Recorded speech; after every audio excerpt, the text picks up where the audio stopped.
If you want to connect Calendly to webhooks, you're in the right place. In this video, I'll walk you through the exact steps to create a Calendly personal access token, choose the right scopes, and safely use it in the app or service that supports Calendly integrations. This is a simple process, but it's important to do it carefully so you can keep your account secure and avoid losing your token. If this video helps you, please hit the like button and subscribe for more quick tutorials just like this. Alright, let's jump in.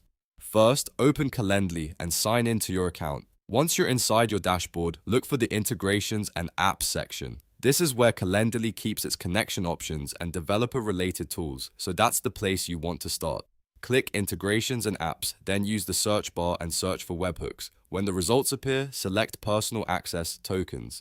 This is the key step because the token is what will allow another service to communicate with Calendly through an authenticated connection. After you open Personal Access Tokens, click Get a Token. Calendly will then ask you to choose the scopes you want to allow. Scopes are basically permissions, so choose only what you actually need. For example, if your workflow is related to scheduling, select Scheduling. If you're not sure which permissions are required, take a moment to review the integration requirements in the app you plan to connect. The idea here is to give access only to the features you need, and nothing extra.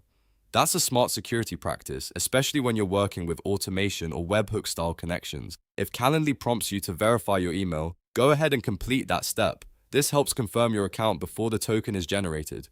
After that, enter a name for the token. Use something clear and easy to recognize, like My API Token or Calendly Webhook Token, so you can identify it later if you ever need to manage or remove it. Once the name is entered and the scopes are selected, click Generate Token. Calendly will now create your personal access token. Be very careful here, because the token is usually shown only one time. Copy it immediately and store it in a safe place. Do not leave it visible in a public note, shared document, or anywhere unsecured. If you lose it, you may need to create a new one.